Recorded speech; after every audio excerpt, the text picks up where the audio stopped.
I thought it could be quite useful to summarize a little bit what I have learned in the past 8.5 months since I moved to Sweden. So in this video, I wanted to go over a few bits and bobs about what you have to think about before moving to Sweden or when you arrive in Sweden, just so you have a good overview of what to bear in mind. But if I forgot anything, do let me know in the comments down below. Welcome to my channel. My name is Julie and I'm originally from Germany, and I moved here with my little family 8.5 months ago from the UK, from London. Let's get started.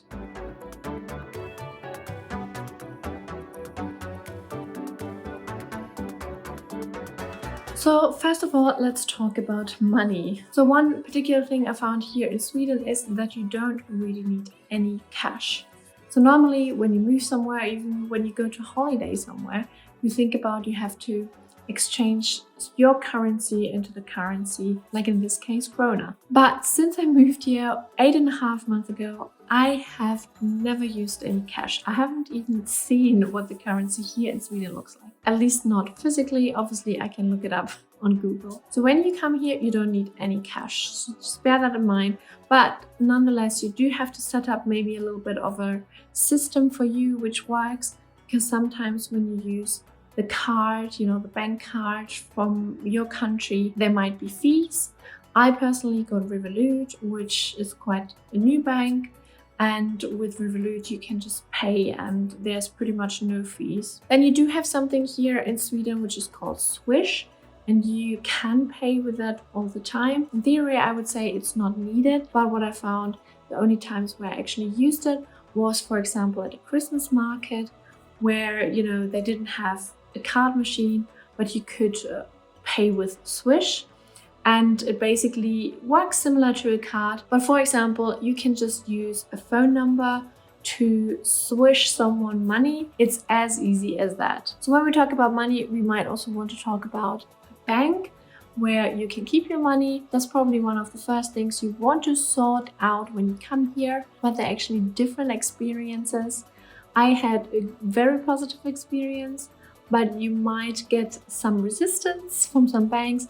So normally you could go to any bank, bigger bank here like Handelsbanken, for example, and you just ask to open an account. And normally you don't need a Personnummer, which is basically your identity number you need to kind of settle here in Sweden. And pretty much everything runs with this number. And many banks maybe would tell you that you need a Personnummer just because the process is just easier. But in theory, you don't need it. So you just have to do a little bit of research and reach out to some banks and ask them to open a bank account for you without the Personnummer. Obviously, I'm assuming that you don't have the Personnummer, because when you move here, normally it takes at least a few weeks until you get it. So that's just something to bear in mind before or when you move to Sweden. A little bit about the weather, what you can expect here in Sweden. So here in Sweden, you have kind of like the full seasons. So I think that's actually wonderful. I used to live in Singapore for a year and it was heat and sun, maybe a little bit of rainy season the whole year, no difference. And that made me miss the seasons actually quite a bit. So living now in Sweden, this is wonderful for me. So I'm obviously talking a little bit from the perspective of like around Stockholm. So I would say mid-south Sweden. In the north, it's probably a little bit more extreme, so colder winters and maybe longer winters. But yeah, I would say in Stockholm, at least from what I've experienced, and that's almost 9 months. So 3 seasons, and that was summer, autumn, and winter. And all 3 of them I found had their full potential. It was hot in summer. The colors in autumn were absolutely beautiful. And yeah, we also had snow in winter, which was also very beautiful. It was cold, but if you prepare yourself, then this shouldn't be a problem. Even our daughter, who pretty much spends a lot of time outside when she goes to kindergarten, is absolutely equipped and loves actually being outside. So many told me, it's not about the weather, it's just how you dress for it. And yeah, if you have done some research, maybe you came across a little bit of the mentality or the attitude or the information about the darkness in winter here in Sweden, which is quite special. You know, you don't have that in Germany, for example. And I was expecting a little bit to struggle with this, you know, because it has more to do with like a chemical thing in your body. You need vitamin D to actually be happy, or at least having some of it, which is sunshine in your face or on your skin. So I was a bit skeptical, and also bought some vitamin D for my daughter, and I'm taking vitamins anyway for my pregnancy. But I have to say, this winter was not that bad. I expected really worse, and so far I can't complain, and I think I have still kept my happy self over the winter. And nowadays you can see already like it's quite light here. And I also found that the days in winter were very sunny compared to the UK, for example. Yeah, but of course it got darker earlier. But then I kind of like cozied up at home and had my fairy lights and candles and stuff like that. Also, a lot has to do with your attitude, you know, and I was very cautious. And I survived the winter, although we still have a bit of winter left. It's about February now, but I think the worst is kind of behind us, at least for this winter. So yeah, I don't know if it was a honeymoon kind of period because it was only our first winter. Let's see how the other winters go. But this is what I can report so far about our happiness here after 8 months in Sweden and surviving the winter. So yeah, in a nutshell, I would say just prepare yourself for the different seasons here in Sweden, and you should be absolutely fine. Oh yeah, and let's talk a little bit about the language. What you need to know is that Sweden actually, or Swedish people, speak English really well. Some of them don't believe it themselves, but it is really true that the majority of Swedish people have excellent English, much better than when I kind of finished school. But of course, sometimes it's the confidence. If you don't talk all the time, you know, you might be a little bit shy, but a lot of people also take the chance to just have the opportunity to speak some Swedish. So in job life or in private life, you should be fine talking in English. However, of course, when you move to a country,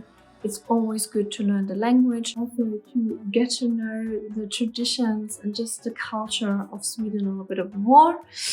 I'm guilty myself. I have only started really learning a little bit of Swedish, and I know that everyone tells me because I can't speak English and German, I should be absolutely fine, but it's just a matter of making time for learning a bit of Swedish. Yeah, it's definitely one of my goals, and it should be also one of your goals to learn Swedish at some point, but you don't need it when you move here. Of course, I also encountered a few occasions where I said something, you know, in English and kind of didn't get a response. It was mainly mums, but you know, I can't blame them if they can't or don't want to speak English to me. There's nothing I can do. At least my daughter has no problem at the moment learning lots of Swedish at kindergarten and you know, talking to whoever she meets and realizes they speak Swedish. So let's also talk a little bit about the social life. I'm sure, again, if you have done your research, you will come across maybe articles or even experiences from people who say that Sweden is not so a social environment, and by that I mean like it's not so easy to make friends here. But my experience is that you can't really expect people to come to you and want to get to know you, you know. This is just something maybe works in other countries, I don't know, but you have to put a lot of effort into meeting people. You sign up for events or start a hobby, join a club, that kind of things where you can meet people and you have something in common. It's a good starting point to talk to people. But you don't expect that people just come to you and invite you to their houses. The tip really is to not to expect too much and looking at yourself a little bit and trying to, you know, get to know people, but also not in a pushy way, because that's also something Swedes don't like. I don't think they like people just coming randomly to them and starting a chat or so. I think then you will get some resistance, or at least You get politeness and you will get answers, but maybe these people will not become your best friends. And I think it's also a bit of a difference sometimes between cities and the countryside. In cities, anonymity could be a little bit more, and people are busy. Again, you might have to join a club or go to events to meet some people and to talk to them. But maybe in the countryside, it's easier to make friends with your neighbors, or when you go to the local supermarket or any local shops, it might be easier. I think that's probably not only a thing in Sweden, but cities and countryside is always a little bit different. So in a nutshell, I would say it's definitely possible to make friends here in Sweden. You just have to put a little bit of effort and don't have too high expectations. It also takes a little bit of time. So don't be impatient, and want to find your next 10 best friends tomorrow. Of course, I also have to say something about bureaucracy, because I'm sure everyone has some fears or expectations around it. I would say I made good and bad experiences. I definitely find it quite good that a lot of things are digitally, so you can actually sort it out from your home, which is very convenient. But one tip I would give you is not to come in summer, or maybe bring some time to sort things out. We kind of didn't really have a chance. As soon as we or my partner accepted a job offer, we had to move within 2 months, and that was basically June, so the beginning of summer. But also we wanted to sort out lots of things immediately. I felt a little bit pressured basically, but that was my own personal choice. And then summer was not the most ideal time. But yeah, it can go either way. Sometimes it also depends who is working on your case or who's picking up your case. So unfortunately, which maybe might be the case in lots of different countries, but it depends on the individual who's working in the institution. So sometimes you need a little bit of luck as well. But also in general, I would say join Facebook groups or forums or that kind of stuff, because a lot of people in your position or who have been in your position can help with some advice. And I found that very, very useful. You can ask questions yourself or read about other people's experiences. Of course, the downside is a little bit that you will also read some bad experiences. That should not discourage you. But I feel sometimes it's good to know what bad experiences you could have. And at the end of the day, you always have to try to find a solution. But let's be honest, it's never really easy to move countries. Just in general, I've moved a lot. I moved to Austria from Germany. I moved to London, UK. I moved to Singapore.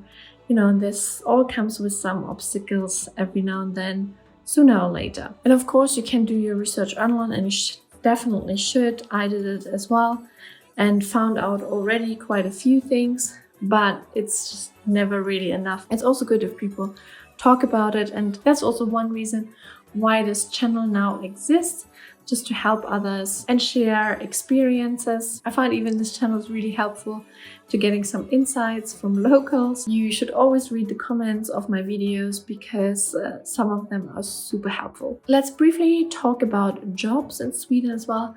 I don't have much experience personally with it, because I came with my existing job basically to Sweden and then started a company. That is another area, and I will continue to talk about that over the next month and years. But my partner got a job here, so I know a little bit about the process, and my recommendation would be actually to get a job here, because it does make it easier. It probably also makes it easier to get a job before you come to Sweden. It seems quite a normal process to interview for jobs from abroad, or they would maybe fly you in, depending obviously on your position, on your industry, especially in the tech industry. Not everyone in Sweden is specialized, so there's a good chance that maybe a company looks for someone outside of Sweden. And also it's good to kind of get a company involved with your relocation, so they can normally help you with a few bureaucratic things, or can give you advice, because normally they have done it in the past before. But having said that, especially if you are a EU citizen, you should not have a problem actually moving here first. and then finding a job, going to interviews, because it can be also sometimes easier if you are on location and can spontaneously go to an interview. But I would definitely recommend to come with some savings, because obviously there's no guarantee that you would get a job straight away. I think in Sweden it's very important that you kind of show that you have an income. Obviously the best is, to work for a Swedish company, because then things are just pretty much straightforward and you can pay your taxes. And, let's face it, that's the most important for a government as well, that people pay their taxes. You can be, of course, self-sufficient, but again, the best or the ideal situation for a country is if you contribute to the society. Yes, and of course, I mentioned that already, kind of, about languages. There are a lot of companies and industries here in Sweden where you don't need to speak Swedish, and you're just fine with English. Again, it might be more, like tech industry, for example. Maybe in other areas like healthcare, you need to speak Swedish. So it depends from which professional background you're coming from. And last but not least, I also quickly wanted to talk about housing, because everyone needs a roof over their head. So that is quite an important thing to know. And I already made a video about how to get an apartment, how to rent an apartment here in Sweden, in Stockholm. So you can watch that, but just let me summarize here quickly how the Swedish house market looks as well. So it's very likely that you're probably renting second-hand. There's first-hand and second-hand here in Sweden. And first-hand basically means that you normally rent from an association or from the government, and those rental properties are most of the time quite cheap, but there's also a huge queue, and a lot of Swedish people queue from a very early age, because it can take 5, 10, 15, 20 years until you get a rental property. So when you move here, obviously you don't come with any history in that area. You couldn't really apply for it. So the other way you actually can rent a property is through secondhand. Most of the time it is from people who rent first-hand. So that's why it's also much more expensive, because they can really determine what they charge you. Someone owns an apartment or a house, and then they can rent it to other people as well. And it's still called second-hand contracts. So I wouldn't say that's particularly cheap, especially in city centers, but you also have the option to move out a little bit, outside of the center. And I think rent's getting a little bit cheaper. And last but not least, you can obviously buy a property, which is quite common here. So that's quite a recommendation. But when you move here, it's very unlikely that you will buy a property straight away, depending on your savings, of course, and also if you get a loan from a bank. So thanks so much for watching till the end. I hope you enjoyed this video, and I also hope I will see you in my next video. Until then, have a great day and stay safe. Hey,